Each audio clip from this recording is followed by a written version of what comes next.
¿Qué tal? ¿Qué tal? Muy buenas noches a todos ustedes. Sean bienvenidos una vez más a estos que son los miércoles de chicharrón, aquí en ¿A poco no? El día de hoy estamos súper contentos porque vamos a tener como invitada a la doctora Victoria Araiza Gómez, que nos va a traer la plática de formas y formalidades de los moluscos terrestres. Pero además vamos a tener como moderadora a la doctora Deneb Ortigosa, es decir, presidenta de A poco, o presidente de A poco no. Un servidor, Alberto Castro, formamos parte de A poco no, nos gusta comunicar la ciencia y aquí andamos. También estamos en la fiesta de las ciencias y las humanidades, por favor revísenlo. Estaremos el mismo fin, que es este fin de semana, nada más que la fiesta empezó desde ayer martes y termina el domingo. Estaremos en la Noche de las Estrellas. De igual manera, ese de la Noche de las Estrellas será el sábado 28. Estamos totalmente contentos de poder generar un poco más de comunicación de la ciencia y también los invitamos a seguir por favor nuestra página de internet, que es www.apocono.mx, en donde les mostramos todo lo que hemos hecho, todo lo que estamos haciendo desde el 2017, que aquí andamos echando super cotorreo, y los miércoles de chicharrón que hemos hecho todos los miércoles desde ya hace 17, hoy es el 17avo, o 18avo creo, miércoles de chicharrón que estamos presentándoles a todos ustedes. Se los traemos con todo cariño. Entonces, rápidamente muestro la página, los miércoles de chicharrón y los que hemos llevado hasta ahorita, desde que partimos con el maestro en ciencias Diego Barrales, pasamos por el doctor Eduardo Casas. Mencionar a todos sería llevarnos media hora, así que presento una vez más doctora Victoria Araiza y nos va a moderar la doctora Deneb Ortigosa. Entonces también los invitamos por favor a seguir las redes sociales. Estamos casi en todas partes, en Twitter, en LinkedIn, en YouTube, donde ponemos los videos también para que los vean. Y pues esto es lo mismísimo que decirles, principiamos. Doctora Deneb, sea bienvenida.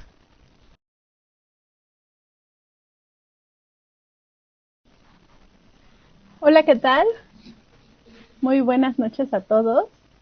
Bienvenidos a un nuevo miércoles de chicharrón en esta etapa de experimentación en la que estamos mejorando nuestras comunicaciones. Efectivamente, como nos dijo Mario, el día de hoy tenemos la presencia de la doctora Victoria Araiza Gómez. Doctora Victoria, muy buenas noches. Buenas noches, Deneb. Bienvenida a este miércoles de chicharrón. Victoria nos va a hablar sobre moluscos terrestres, porque a los moluscos solo les falta volar, entonces también están en la tierra. Los invitamos a todos a que sigan nuestra transmisión a través de la página de Facebook de ¿A poco no? A través de nuestras páginas hermanas que nos apoyan muchísimo, Ciencias TV, versión biología, y la MAC, Comunicación de la Ciencia. Muchísimas gracias por el espacio. Estoy viendo que hay muchos de tus alumnos. Bienvenidos a todos. Muchas gracias. Si nos pueden poner ahí de dónde nos visitan. Ya iremos dando los saludos más tarde.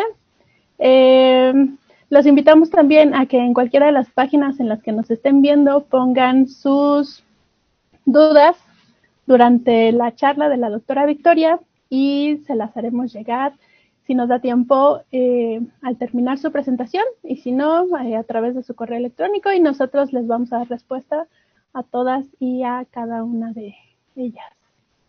Entonces, me parece que sin más preámbulo y para dejar todo el tiempo a la doctora Victoria, me voy a permitir presentarla. La doctora Victoria Araiza Gómez es bióloga de la Escuela Nacional de Ciencias Biológicas del Instituto Politécnico Nacional.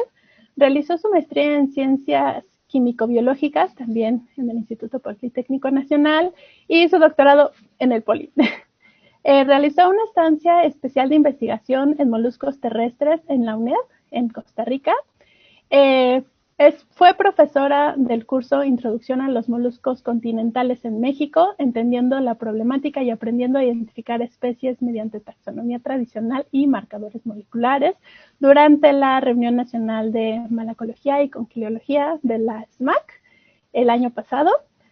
Fue profesora del curso modular de moluscos en línea que realiza la Sociedad de Malacología de México en colaboración con nosotros, con ¿A Poco No? Y actualmente es profesora categoría A de la Escuela Nacional de Ciencias Biológicas, también del Politécnico. Como ya lo habrán visto, es especialista en moluscos terrestres, con énfasis en sistemática, taxonomía y filogenia molecular. Y estoy segura que ella no va a querer reconocerlo, pero es una de las expertas a nivel nacional en moluscos terrestres. Estamos muy, muy orgullosos de eso porque son bien poquitos. Bienvenida, Victoria. Muchas gracias, pues gracias a todos por tomarse el tiempo de escuchar esta charla. Gracias a Poco No y a sus representantes por invitarme. Y bueno, entonces ya comienzo a compartir pantalla. Sí, en el momento en que quieras, por favor comienza a compartir pantalla. Les recuerdo que pueden hacer sus preguntas en cualquier momento en el chat y nosotros se las diremos a Victoria al final de la presentación. Bueno, pues sin más por el momento, creo que podemos empezar en 5, 4, 3, 2. Adelante, bienvenida, el espacio es tuyo. Gracias. Bueno, pues ahora sí, es cuando decíamos, y me arranco. Allá voy. Bueno, pues titulé esta charla Formas y formalidades de los moluscos terrestres. Y bueno, sé que hay en el público, hay personas de todas las edades. Creo que hay desde primaria, secundaria, como decía Deneb, mis alumnos, a los que por supuesto no les ofrecí puntos de más, ni les voy a dar un gansito cuando regresemos. Pero algunos ni he tenido el placer de conocerlos, pero muchas gracias a todos y a todos los que no conozco. Espero captar su atención, no aburrir a nadie. Y pues bueno, voy a comenzar con esto de quiénes son los moluscos. Bueno, la charla habla de moluscos terrestres, pero para ello, pues primero me permití decir, pues, quiénes son los moluscos. Y para esto las caricaturas han hecho lo suyo, entonces hay muchas caricaturas que nos ayudan, nos muestran imágenes de, no solo de moluscos, sino de muchos invertebrados, pero ahora, bueno, me voy a enfocar en el filum molusca, en este grupo de los moluscos. Y bueno, lo primero que les puse aquí es una imagen de la caricatura de Nemo, donde reconocemos a este pulpo que sale en esta caricatura. Y muchos de ustedes seguramente vieron este otro pulpo, que es el que se hace tinta. Entonces, bueno, ellos pertenecen al grupo de los moluscos, los pulpos pertenecen al grupo de los moluscos, y este animalito que tenemos del lado izquierdo es en la vida real, ese sí existe, pues, no es un personaje de caricatura, pero bueno, resulta que una investigadora, mientras estaba haciendo muestreos en el mar, en aguas profundas, pues encontró a este pulpo que relacionó mucho con el que salía en la película de Nemo y decidió ponerle como epíteto específico en este nombre científico que se compone de dos partes. Al epíteto específico le puso Adorabilis. ¿Por qué? Bueno, pues por su parecido con este pulpo que sale en Nemo, que es muy tierno. Y bueno, este es el de la vida real. Y entonces, pues obviamente la imagen que presenté al final es un pulpo real y ese también es parte de los moluscos. ¿Quién más? Bueno, en Bob Esponja, Calamardo que es también un molusco, y el real pues es ¿no? De los calamares, y tenemos moluscos en ambientes marinos, en ambientes dulceacuícolas, en ambientes terrestres, y justo como decía Deneb, solamente les falta volar. También tenemos caracoles marinos, caracoles dulceacuícolas, y tenemos bivalvos o almejas, ¿no? Que se llaman bivalvos justo porque se componen por dos valvas, entonces estos también pertenecen al grupo de los moluscos.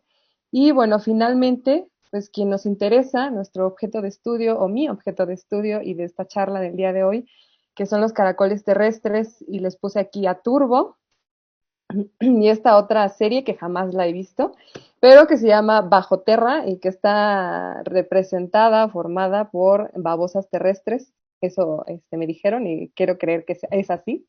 Y bueno, la riqueza estimada de este filum supera las 100.000 especies. Es uno de los filums con mayor diversidad. Únicamente es superado por el de los artrópodos, donde encontramos a los insectos, a las arañas, a los crustáceos. Y bueno, este sería el segundo filum más diverso, con más de 100.000 especies. Entonces, bueno, entonces los moluscos terrestres están representados de manera general por tres formas básicas, que son los caracoles, las semibabosas y las babosas, y les voy a ir hablando un poquito de cada uno de ellos. Los caracoles, la mayoría de ustedes reconoce este organismo porque es el que encontramos en los jardines, seguramente en el jardín de su casa, entre las plantas, de repente cuando van a los hospitales, a las universidades, en sus propias escuelas, seguramente hay ejemplares como esta fotografía que tenemos aquí. Su nombre es Helix aspersa, o por lo menos es el que la mayoría de la gente reconoce. Y bueno, ahora ha cambiado, entra en sinonimia, se dice, ¿no? Con otros nombres, otros géneros. Y bueno, ha cambiado a través del tiempo, pero este es el que la mayoría de las personas reconoce. Pero bueno, hay entre 30,000 y más de 35,000 especies de moluscos terrestres. Y en México, hasta el día de hoy, hay descritas aproximadamente 1,500 especies. Entre los moluscos terrestres podemos reconocer micromoluscos, como estos de aquí.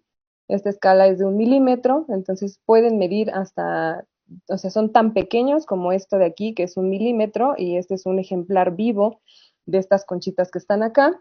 Pero también tenemos moluscos de tamaños muy grandes o caracoles terrestres de tamaños muy grandes, como este género de acá arriba, que es el género Glandina, y puede medir hasta 30 centímetros de tamaño, ¿no? Entonces, tenemos caracoles tan grandes como esos o tan pequeños como los de aquí abajo. Bueno, en cuanto a las formas, pues tenemos muchísimas formas, aproximadamente 15 formas distintas. Entre ellas tenemos estas formas de torre, otras que se conocen como formas de uso horario, donde la parte de en medio es mucho más ancha que las partes laterales. Tenemos formas bulimoides o buliformes, tenemos conchas degolladas, tenemos conchas cónicas, conchas pupiformes, se les dice así porque parece que tienen forma de pupa, conchas heliciformes, conchas con forma de domo o con forma de colmena, también algunos las han identificado como con forma de colmena, conchas comprimidas, y bueno, tenemos otras más. Los moluscos terrestres o los caracoles terrestres presentan en su concha, además, muchísima variedad y podemos ver estructuras como los pelos que tiene este ejemplar de aquí, granos o puntuaciones, tienen canaletas o hendiduras, orificios, perforaciones, pueden tener dientes, la abertura puede tener más de un diente o solamente un diente. Y bueno, también tienen proyecciones cerca de la abertura, como en el caso de de aquí, que tiene una proyección en forma de tubo, y este otro que tiene una proyección en forma de tubo, pero de mucho menor tamaño. También podemos reconocer formas que tienen opérculos, que es esta tapita de aquí, que sella, la entrada o la abertura de las conchas. Entonces, todas estas formas podemos encontrar en los caracoles terrestres y, por supuesto, que tenemos ejemplares de todos estos tipos en México. Bueno, en los caracoles terrestres, además, podemos encontrar distintas formas en cuanto al cuerpo. Y podemos encontrar caracoles que tengan dos pares de tentáculos, como este de aquí, y el primer par de tentáculos son los tentáculos oculares. Los ojos se localizan en la punta de estos tentáculos y tenemos los tentáculos sensoriales. Entonces, en estas especies puede haber dos pares de tentáculos, pero también podemos tener ejemplares que solamente tengan un par de tentáculos, y en estos ejemplares los ojos pueden estar en la base de estos tentáculos, como es el caso del género Ceres, que está aquí, y el cual yo siempre digo que tiene forma de gorrito de esos de chinos. Este caracol me agrada mucho. Y tenemos por acá una helicina, y esta también tiene los ojos en la base de los tentáculos.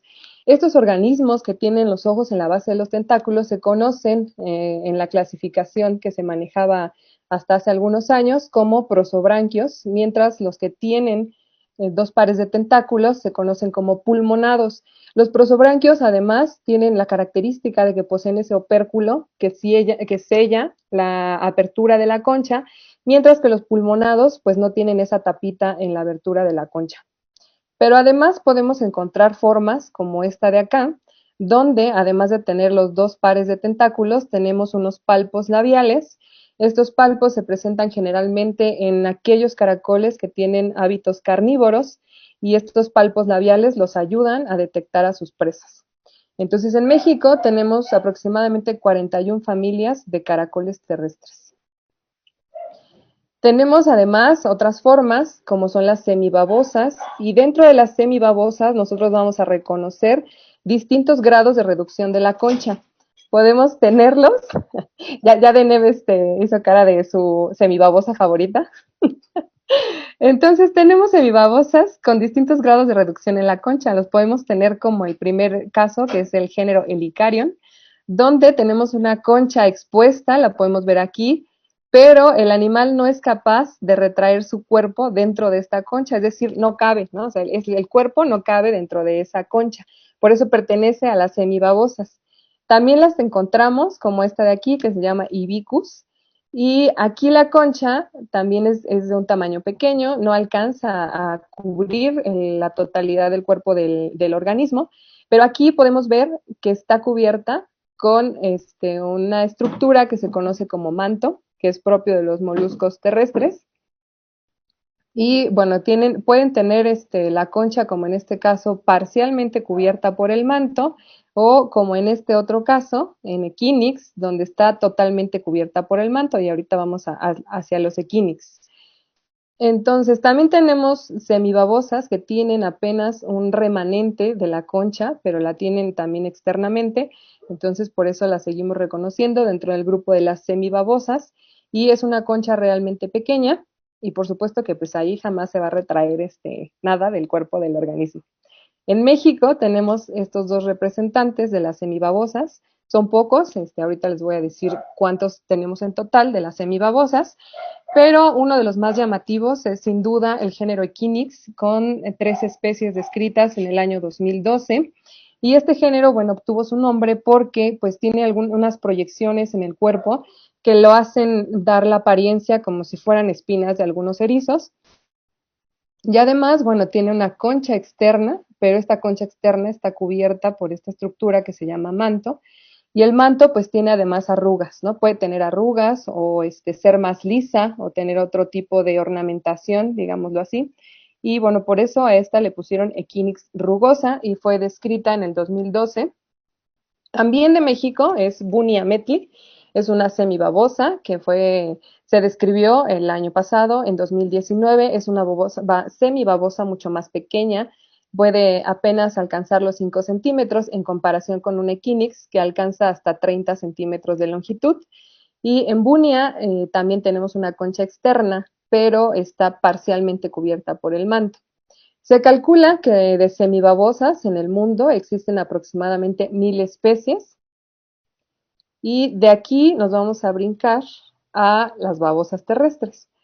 Las babosas terrestres, que se conocen también como lenguas de vaca, ligosas, tlaconetes, de estas se calcula que hay aproximadamente 500 especies en el mundo, y aquí a su vez reconocemos otro tipo de morfologías, que son aquellas babosas donde vamos a encontrar esta como joroba o estructura que tienen aquí en la parte de adelante de su cuerpo, y es el manto, y lo podemos encontrar a la mitad del cuerpo únicamente. Podemos encontrar que este manto cubre la totalidad de las babosas, pero en estas babosas de la familia Veronicelidae, esta textura del manto es mucho más gruesa, más rugosa, es más corriosa. Son a estas a las que se les conoce como lenguas de vaca. Y también tenemos la familia Philomycidae, donde el manto es mucho más suave, también cubre la totalidad del cuerpo del organismo, pero este manto va a ser de una estructura, una consistencia más suavecita. Y bueno, estas babosas pueden tener conchas internas dentro del cuerpo, pueden tener distintos grados de reducción de una concha interna hasta llegar únicamente a ser gránulos de carbonato de calcio. Entonces, toda esta estructura la tienen dentro, generalmente en esta parte donde está el manto.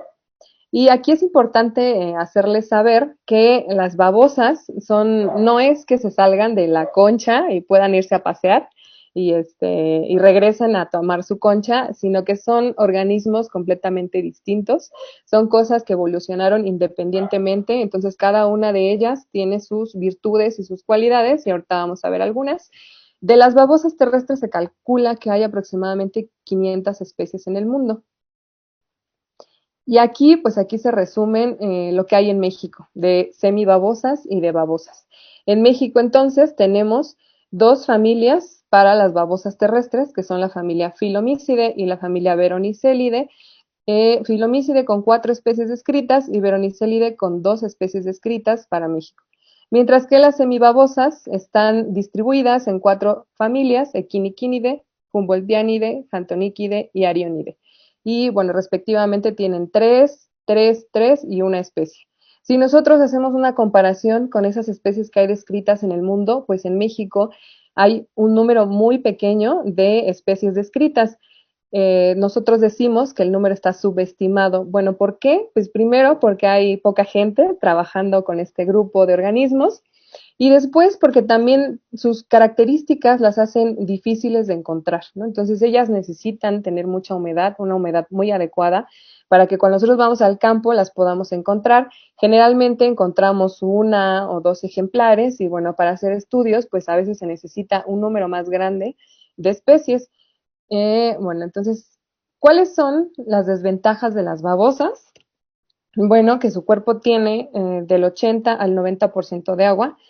Su deshidratación, cuando hay en el ambiente, la humedad es baja, o sea, menor de 99.5%, las babosas se comienzan a deshidratar por evaporación. Obviamente son fáciles de aplastar. Cuando están activos pierden agua por evaporación y producción y también pierden agua cuando producen ese moco con el cual se deslizan o se desplazan. Generalmente cuando pierden entre el 40 y el 60% de su peso en agua, pues ellas mueren y tienen depredadores como sapos, colúbridos, que estas son serpientes, víboras, ratones, coleópteros. En los coleópteros son los escarabajos, también son un grupo muy diverso de insectos.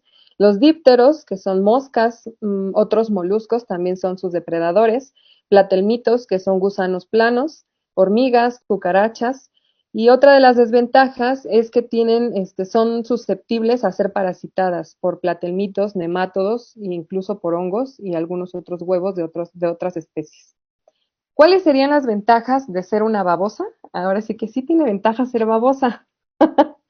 Y una de esas ventajas es que necesitan suelos con poco calcio, a diferencia de los caracoles, porque en los estudios nos han dicho que el calcio se obtiene sí en parte del sustrato que ellos frecuentan, sí en parte del alimento, pero entonces las babosas, al no tener una concha externa, pues no necesitan un suelo con mucho calcio. Se ocultan en grietas, pueden bajar hasta 1 metro, es decir, son capaces como de excavar y esconderse cuando las condiciones en el ambiente cambian, cuando ya no hay suficiente humedad, entonces pueden esconderse hasta en 1 metro de profundidad. Estiban formando cápsulas de moco, como si fueran capullos de mariposas, entonces ellas secretan mucho moco y se van envolviendo. Y durante la época donde no llueve o donde hay poca humedad, ellas pasan así este periodo de tiempo hasta que las condiciones son favorables nuevamente y entonces salen de nuevo. Son hermafroditas, eso también es una ventaja, es decir, que tienen ambos sexos en un organismo tiene ambos sexos, tanto el femenino como el masculino, y algunas especies pueden autofecundarse, no necesitan una pareja. Entonces ellas no necesitan a nadie más y son capaces de generar descendencia fértil a partir de un solo organismo, lo cual sí es una ventaja para las babosas, pero es una desventaja para los humanos y para los cultivos, porque debido a esto, pues son fáciles de reproducir y se reproducen en grandes cantidades. Ahorita vamos a ver cuánta es su capacidad de reproducción. También otra ventaja es que son partenogenéticas, y esta es una capacidad de reproducirse también a partir de células que no han sido fecundadas, y además pueden tener fecundación cruzada, pues como en la mayoría de los organismos. Hay un ahorro de energía, ya que no tienen que cargar una concha, y tienen más ventajas, sí hay más ventajas de ser babosas, Que la evolución las ha favorecido con diversos métodos de defensa, esto es tener una coloración aposemática o críptica, coloraciones como estas que les presento.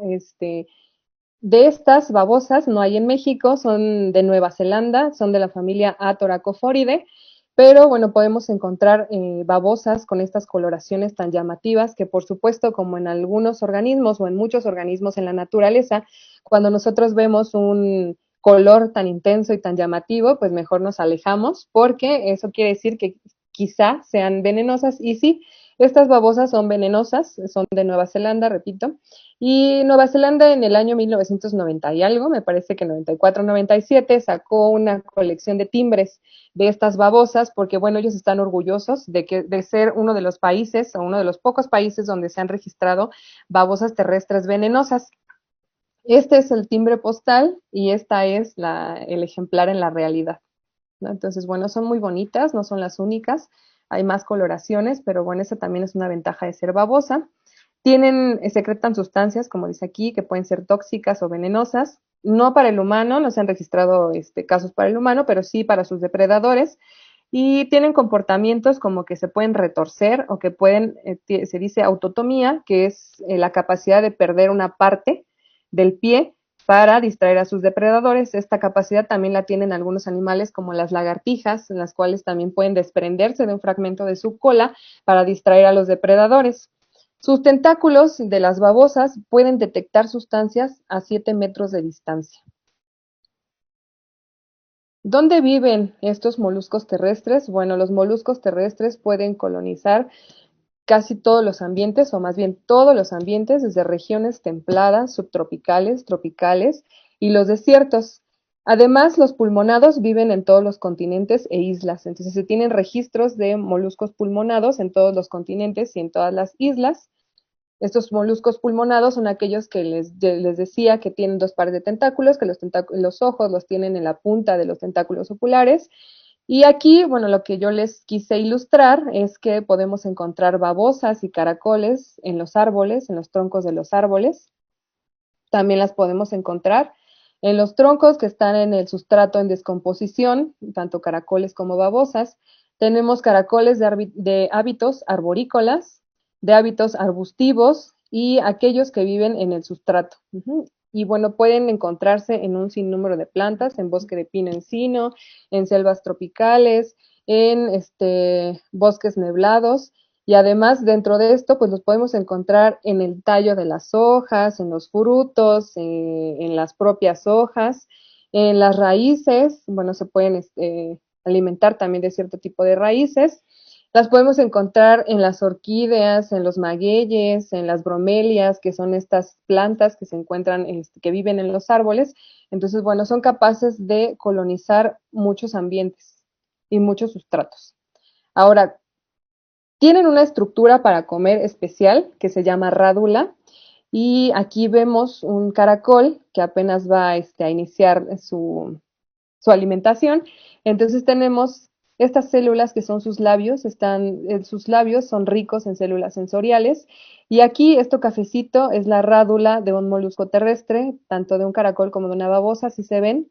Si nosotros lo viéramos ventralmente, veríamos esta imagen. Aquí está la rádula, la mandíbula, perdón, esta es la mandíbula, la parte cafecita, y la rádula está justo aquí, ¿no? Esta rádula es esta tira que está aquí, y la rádula va a contener una serie de dientecillos pequeños que le van a ayudar a comer.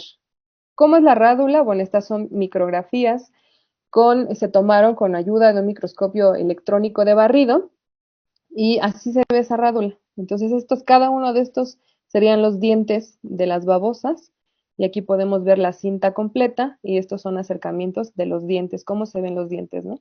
Los dientes tienen también, a su vez, muchísimas formas. Pueden ser policúspides, es decir, tener más de una cúspide, o pueden ser bicúspides, tricúspides, etcétera, etcétera. ¿Qué comen? Bueno, los moluscos terrestres comen plantas como algas, musgos, líquenes, plantas superiores. Se pueden alimentar, ya les decía, de raíces, brotes, hojas, flores, anteras, polen, frutas, semillas. Se pueden alimentar de madera podrida, también se han registrado comiendo madera podrida, y hay muy pocos registros de babosas o de caracoles terrestres que se alimenten de pastos. Entonces, aquí tenemos este ejemplar de Deroceras, se llama Deroceras reticulatum, esta babosa, y se ha encontrado alimentándose de este pasto, de esta gramínea que se llama Ulcus lanatus. También se alimentan de hongos, que son, bueno, ahí dice muchos basidiomicetos. Estos basidiomicetos son un tipo de hongos de los cuales se alimentan las babosas principalmente, y también se han visto alimentándose de hongos de la roya, que este es un tipo de hongos que están sobre las hojas de ciertas plantas, por ejemplo las del café, ahí a veces se desarrolla esta roya, y estos hongos también son a su vez pues plaga de esos cultivos como el café. También se pueden alimentar de otros animales y de derivados de animales. Se alimentan de lombrices de tierras, de ácaros, de áfidos. Este de aquí es un áfidos, los puse aquí, es un insecto muy chiquitito. Se pueden alimentar de otros caracoles, de restos de insectos y de heces de mamíferos. También los encontramos de hábitos carroñeros, y hay quienes se alimentan de suelo. Estos son unos videos que tomé personalmente con algunos experimentos. El ejemplar de acá arriba es un ejemplar de hábitos carnívoros, y lo que vemos es aquí cómo proyecta el aparato bucal. Esto de color blanco es el aparato bucal. Él está introduciendo ese aparato bucal dentro de la concha de un caracol más pequeño. Y bueno, a su vez el caracol intenta defenderse. ¿Cómo se defiende? Bueno, secreta una gran cantidad de moco como defensa. Y bueno, ahí se tarda, ¿no? He registrado hasta 3 horas en que se tardan en comerse por completo un caracol. Pero lo dejan limpio. Y, ay, por aquí tenía... También, obviamente, además de alimentarse de caracoles, pues se pueden alimentar de babosas. Y lo que hacen estos animales carnívoros, estos caracoles carnívoros, es que dejan, en el caso de las babosas, dejan las conchas de las babosas. Entonces, otra vez voy a hacer el intento de mostrarles una concha de una babosa. Y bueno, aquí está, ¿no? Esta es una concha de una babosa que las babosas las tienen internamente, y este caracol lo que hace es dejar esta estructura después de que se ha alimentado de las babosas. Y bueno, del otro lado, acá tenemos un caracol herbívoro y se está alimentando de una rodaja de zanahoria. Podemos ver también el aparato bucal, cómo va ahí dejando su huella de la rádula, no los dientecillos ahí. Y ustedes pues seguramente o quizá han visto algunos videos en Facebook de este tipo de alimentación, ¿no? O de las marcas que dejan sobre las plantas y sobre los alimentos. Okay. Bueno, hay un órgano que es súper importante en los moluscos terrestres, hablando de órganos sensoriales, y este es el órgano olfativo. El órgano olfativo está localizado en la punta de cada par de tentáculos, tanto en los tentáculos oculares como en los tentáculos sensoriales vamos a tener este órgano olfativo, y ahí se dice que hay aproximadamente 100.000 neuronas sensoriales por tentáculo. 10% de los axones de las neuronas que vienen de acá y recorren este nervio olfatorio desembocan aquí en el procerebro, y bueno, de ahí se transmiten la señal hacia todo el cuerpo.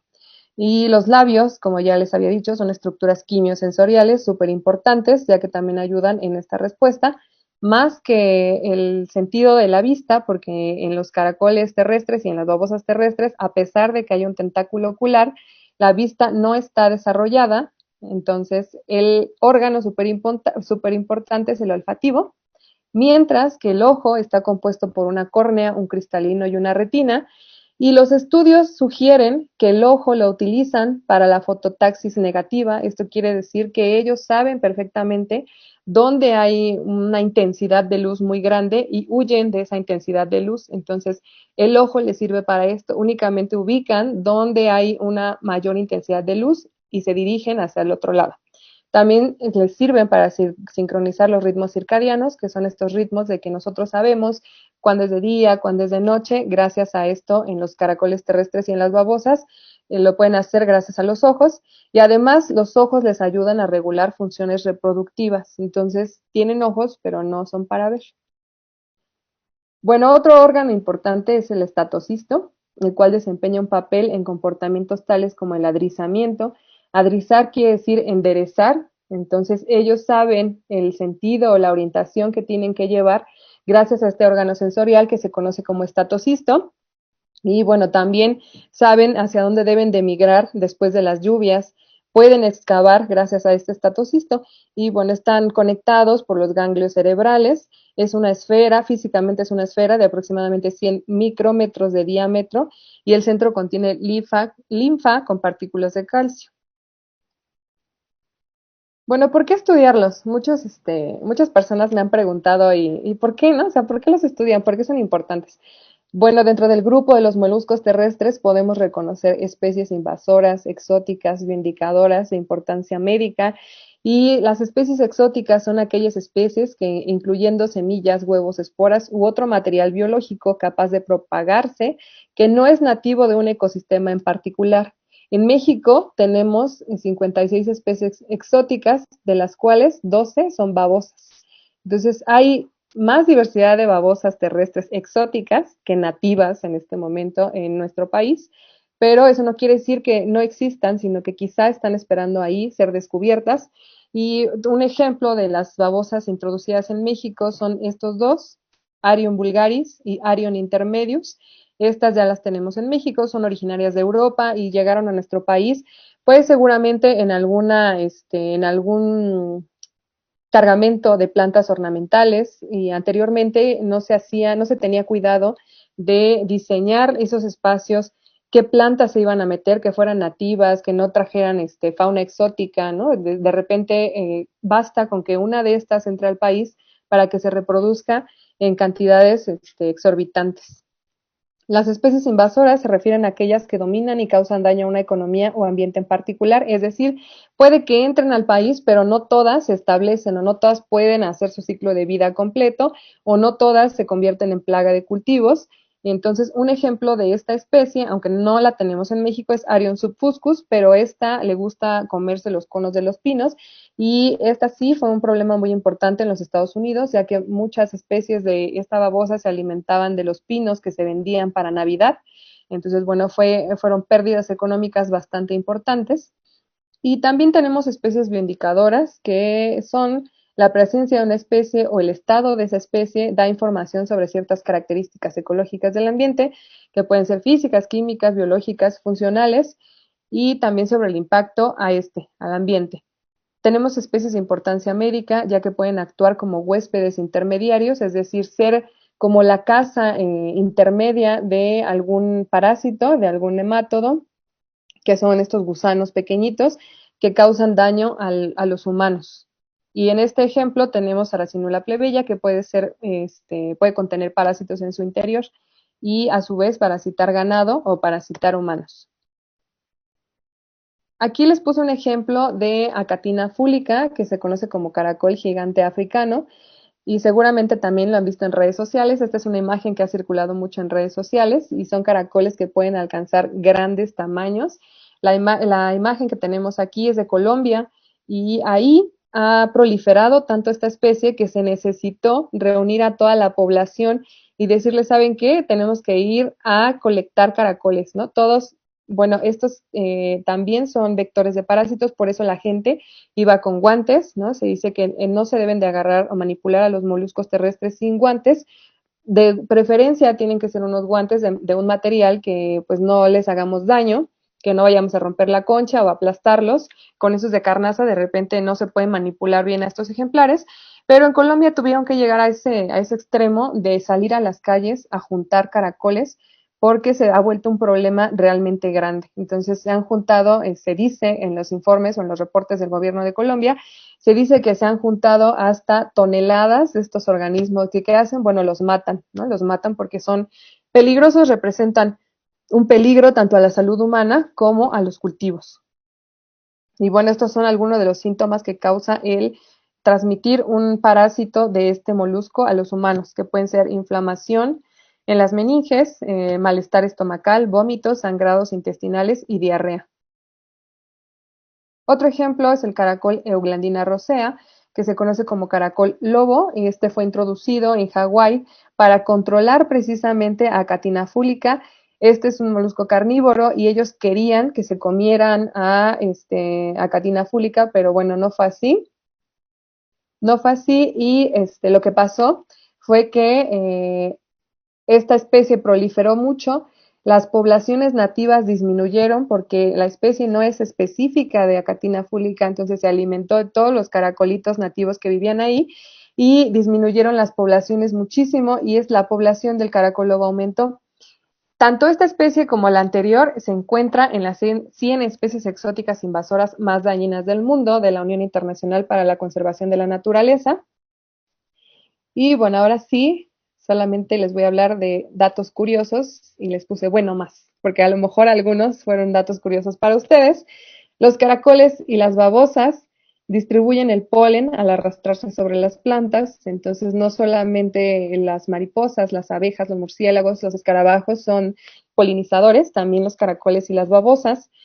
Hay algunos caracoles que pueden vivir hasta 4 años sin agua o comida, entonces pueden estar ahí estivando hasta por 4 años. Su apareamiento puede durar hasta 24 horas, entonces bueno, pueden estar ahí hasta 24 horas, generalmente son de 3 a 6 horas lo que dura un apareamiento. Pueden poner de 100 hasta 1000 huevos, dependiendo de la especie también, pero por eso les decía que tienen un gran potencial para reproducirse rápidamente y además pues dejar descendencia rápidamente. Antes del apareamiento también se cortejan con arpones y dardos que estimulan a las hembras. Entonces, bueno, estos muchachos son un poco violentos a la hora de tener sexo y algunos estimulan hacia su pareja, ¿no? Tienen sacos de dardo, así se llama, y literal es un dardo, les iba a poner una imagen, pero ya no la coloqué. Es un dardo con el que se dice que estimulan a las hembras, ¿no? Así es como se estimulan. Y otra cosa que quiero compartirles, voy a dejar de compartir, es un videíto. Ay.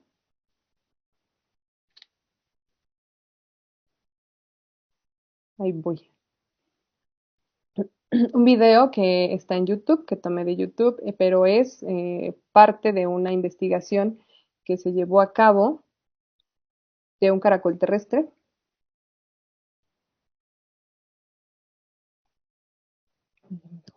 Allá va.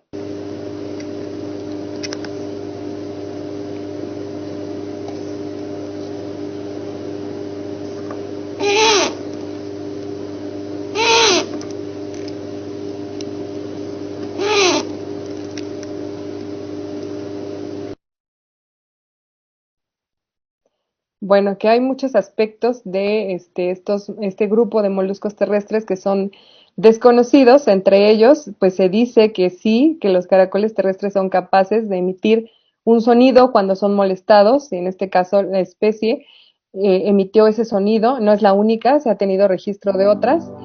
Y ahora sí, pues vámonos porque el tiempo apremia y ya se nos terminó. Hola, soy Alicia y cuando tejo soy para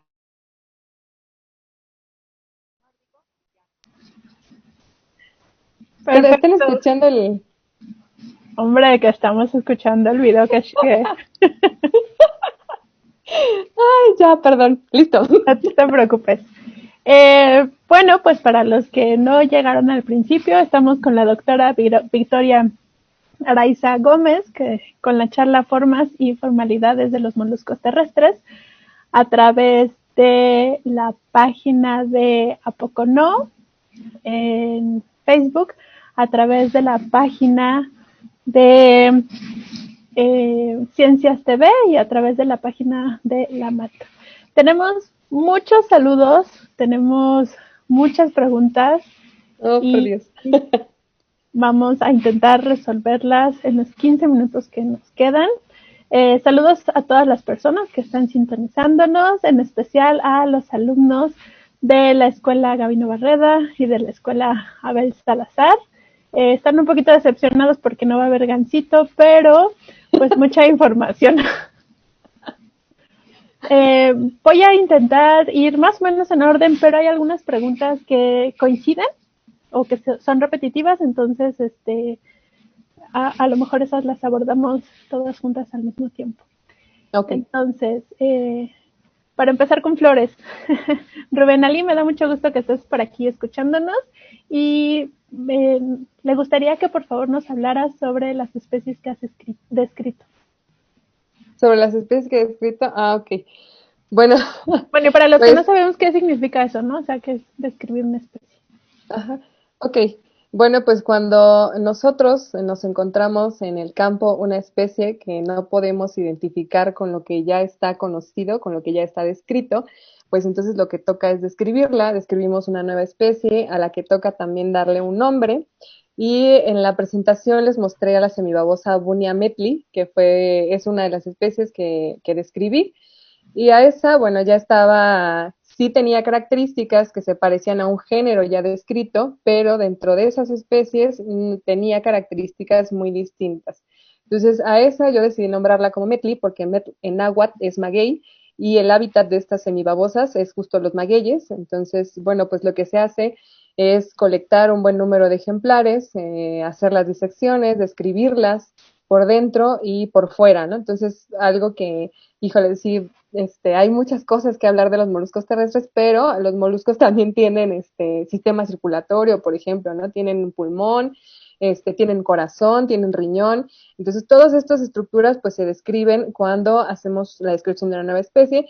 Y bueno, ahorita hay algunas otras especies en proceso de describirse, a las cuales también les voy a dar un nombre. Entonces, las especies se les da un nombre por alguna característica en particular, generalmente, aunque hay otras muy locas. Ya ven ustedes que de repente hay una especie que se llama Bowie, en honor a Bowie, a David Bowie. O bueno, se pueden describir en honor a quien ustedes quieran o con base en una característica propia de la especie. Perfecto, muchísimas gracias. Me gusta un montón el nombre que le pusiste. Eh, Hay un montón de preguntas, a ver si no me vuelvo loca porque mientras leo unas llegan un montón de comentarios más. Entonces, saludos desde Colombia y Esteban nos pregunta que le interesa tu charla porque han tenido pérdidas en cultivos a causa de los moluscos, ¿no? Y nos dijiste pues algunas de los detalles que pasan, ¿o no? ¿Sabes si en México hay algún tipo de problema fuerte o todavía no, afortunadamente no tenemos eso? En México no se han registrado hasta el momento pues casos así tan drásticos de moluscos terrestres que sean plaga. Hace algún tiempo se hablaba de algunas helicinas en cultivos de limones y algunos también trabajos se describieron con babosas de estas que les digo que se llaman lenguas de vaca, que se encontraron en vainilla, ¿no? En las orquídeas. La vainilla es una orquídea, para quien no lo sepa, y se encontraron algunas, pero el estudio no es concluyente porque pues no es un requisito para que una especie sea plaga, pues es que tiene que haber una población abundante. Entonces, cuando nosotros fuimos a recorrer los cultivos de vainilla, en realidad eran muy pocas las babosas que se encontraban ahí asociadas y no, pues no hay reportes de casos graves en México. Qué bueno, espero que no los haya. Este, Nos hablaste de una babosa de Nueva Zelanda y nos dijiste que era venenosa. ¿En México hay babosas venenosas? No, en México no hay. ¿Nos puedes contar un poquito, por favor, de por qué no debemos de tocar a las babosas o si las tocamos nos debemos de lavar las manos, por favor? Sí, sí, claro, bueno, porque muchas en las babosas se han registrado pues parásitos de todo tipo, ¿no? Pueden ser bacterias, pueden ser virus, pueden ser de estos gusanos planos pequeñitos que tienen en su interior. Entonces, cuando nosotros las tocamos sin protección, puede ocurrir lo que ocurrió con el coronavirus. Ay. Entonces desatamos una pandemia de proporciones que no sabemos. Bueno, no así, pues, no es, fue mala la comparación, pero sí puede ocurrir eso, ¿no? Que algún parásito, algún virus o alguna bacteria que portan estos organismos pase a nosotros y generalmente nosotros somos un hospedero de esos que son al final, ¿no? Antes que nosotros pasan, por ejemplo, por el ganado, los perros, pero es por eso, porque sí hay algún peligro en tocarlos sin protección. Se recomienda por eso siempre tocarlos con guantes. Perfecto, muchísimas gracias. ¿Cuántas especies de babosas hay en México? De babosas tenemos registradas 6 especies nativas de México. Es decir, que no son especies exóticas ni nada, sino que viven aquí en México. Ajá, que son así mexicanas, ¿no? Y hay otras, sí son mexicanas, mexicanas. Y hay otras 12, por lo menos, registradas, pero que son exóticas, que generalmente vienen de Europa. Ok, oye, una pregunta muy, muy recurrente de Adnete y varios otros personas que nos están viendo. ¿Por qué las babosas son lentas? ¿Por qué las babosas son lentas? Quizá, bueno, en ese también hay un tema, porque quizá los moluscos terrestres son más rápidos de lo que pensamos, ¿no? Entonces, pero, bueno, pues supongo que porque tienen que hacer este gasto de secretar el moco para poder deslizarse, porque generalmente la superficie así como está, pues les costaría trabajo, ¿no? Entonces, quizá yo asociaría a eso, el que se tarden un poco en los movimientos, y que además tienen que hacer un gran esfuerzo en el movimiento de los músculos del pie, porque con eso se impulsan, entonces pues también debido a eso. Perfecto, muchísimas gracias. Yo creo que sí, yo creo que más bien a veces vemos a las babosas comiendo y no nos damos cuenta que sí se desplazan y caminan bastante, bastante rápido. Tenemos algunas otras preguntas. Cuando estaban, y también es una pregunta recurrente sobre la concha interna. Entonces, ya nos hablaste que las conchas externas sirven de protección, pero ¿qué pasa cuando la concha está interna o que incluso no tienen concha? ¿Por qué no la tienen? Y las que la tienen interna, ¿de qué les sirve si está interna? Porfa. Bueno, las conchas las babosas que tienen una concha pequeñita interna, generalmente no tienen una función, o sea, no son funcionales, son únicamente como una huella de la evolución de que alguna vez, o de que provienen de estos organismos, pero no hay una concha interna, se habla de una cavidad, ¿no? Entonces existe esa cavidad donde posiblemente estaría la concha, pero no hay una concha como tal, y bueno, tampoco es que tengan una función, únicamente es como sí, como una huella de esta evolución, ¿no? Perfecto, muchas gracias. Decían que sí era como las muelas del juicio, ¿no? Que pues estaban ahí porque algún día las habíamos tenido y pues siguen ahí, pero no nos sirven ya de mucho. Ajá, dale, eso es como esos órganos vestigiales que dicen, ¿no? Que incluso nosotros al final de la columna, que tenemos un huesito, Ujú. que era la prueba de que provenimos del mono y que antes teníamos una cola, algo así. Algo así. Perfecto. Oye, ¿las babosas se pueden enfermar? Pues sí, porque precisamente, por ejemplo, cuando tienen estos parásitos, virus o bacterias, pues entonces sí se enferman, ¿no? Y te pueden mostrar comportamientos distintos. En algunas babosas pues se ve disminuida también esa capacidad reproductiva debido a que tienen bacterias en su interior. Entonces, pues eso sería como una enfermedad, ¿no? Pero sí, definitivamente cuando tienen parásitos, pues están enfermas y sí muestran algunos síntomas, ¿no? También reducen su actividad, este gasto energético, pues como que se ponen a estivar porque sí tienen alguna enfermedad asociada. Perfecto. Sí, como cualquier animal, ¿no? Que puede estar propenso a ciertas molestias. Ujú. Oye, Joltik nos pregunta que si en México sabes si está prohibido mantener caracoles exóticos como mascotas. Pues no hay una regulación, o sea, no hay una regulación como tal, pero sí es importante conocer la biología de las especies y justo por esto, ¿no? Porque Acatina fúlica, este caracol africano, así empezó a extenderse todos los continentes porque lo empezaron a comercializar como mascotas debido a este gran tamaño y debido a que pues la gente las manipulaba fácilmente. Entonces era una especie de esas que se les conoce como carismáticas, pero pues no se conocía la biología de la especie. Entonces cuando ya las personas se aburren de tener una mascota o cuando ya no quieren tenerlas, pues lo que hacían era liberarlas y bueno, fue uno de los motivos por los cuales se volvió una plaga y un problema tan grande. Sí, porque al final pues son bonitas. Ajá, sí son bonitas, pero pero por eso la importancia de estudiarlos. Oye, nos pregunta Juan Gil y varias personas más, ¿cuál es la especie de caracol terrestre que alcanza más longevidad? Y en general, más o menos, ¿cuánto vive una babosa terrestre? Ah, ok, de babosa terrestre. O en general de Claro, molusco terrestre. si hay alguna definición, tú dinos. Bueno, hay especies que llegan a vivir hasta 9 años, ¿no? Entonces, el promedio es de 3 a 6 años, pero hay algunas que llegan a vivir hasta 9 años. ¿Cuánto? 9 años. Uy, pensé que me veían muchísimo menos. Oye, ¿cómo saben cuánto ha vivido? ¿Cómo saben cuánto ha vivido? Pues porque hay quienes sí las estudió eso. Ay, bueno, yo solamente he leído los registros, pero por ejemplo en Elix Aspersa los registros son de 3 años hasta 6 años, ¿no? Pero sí, pues hay estudios que han determinado la edad de máxima, digamos, de un caracol. O sea, yo nunca lo he hecho, pero sí los hay. Perfecto.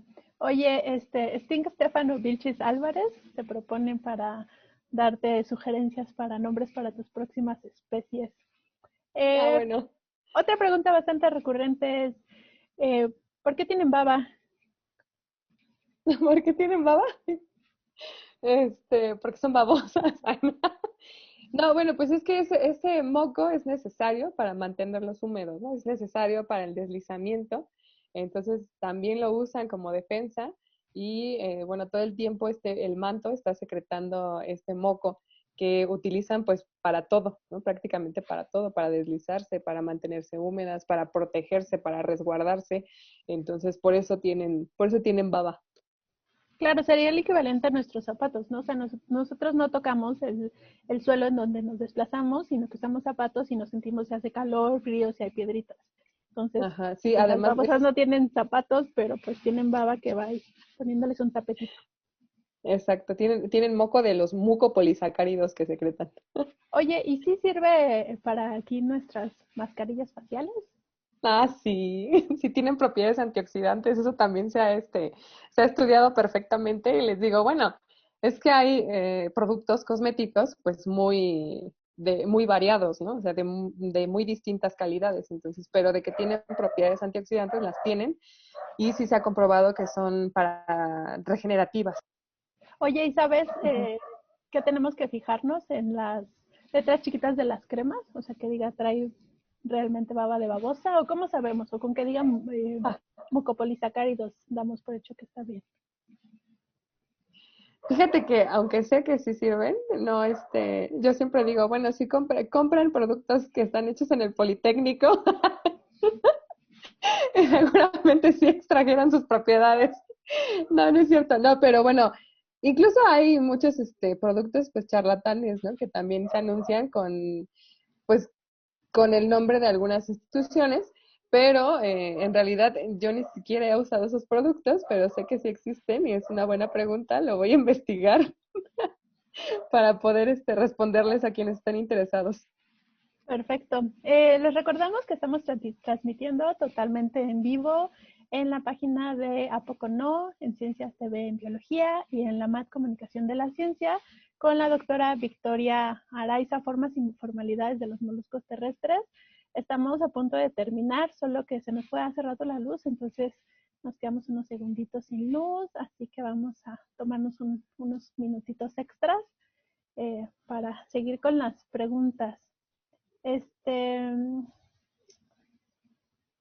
¿Cuál sería la línea evolutiva de los caracoles terrestres y cuándo se dio ese cambio de marino a terrestre? ¿Existe eso o fueron varias veces que llegaron los caracoles a la parte terrestre?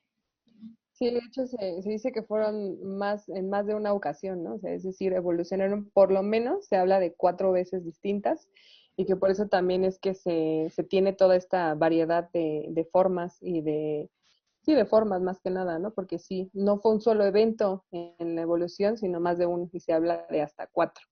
Ujú. Ok, ok. Este, mm, voy.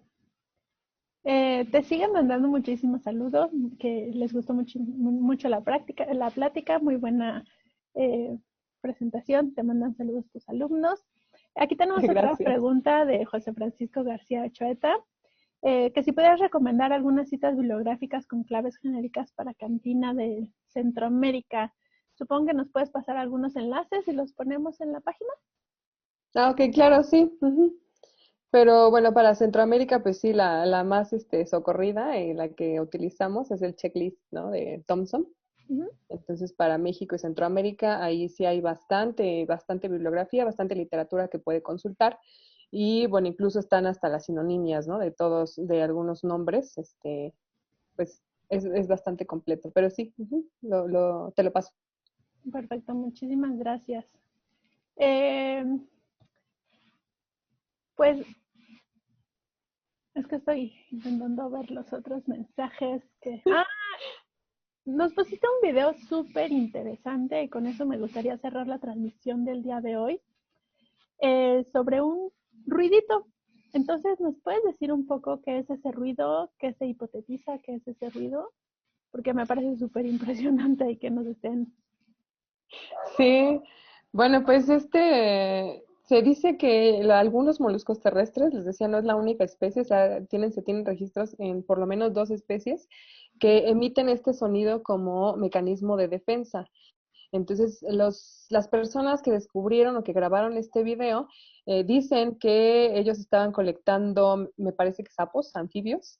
Entonces, mientras estaban recolectando esos organismos, vieron que había unos caracoles que tenían la concha un poco rota y que quizá había sido producto del ataque de uno de estos anfibios hacia el molusco terrestre. Entonces, empezaron a grabar este sonido y ellos dicen pues que es un mecanismo de defensa y el sonido se emite pues con la cavidad paleal o la cavidad donde se encuentra el manto y es como un poco acción del vacío, ¿no? Que se genera en la cavidad del manto, pero que se genera como mecanismo de defensa.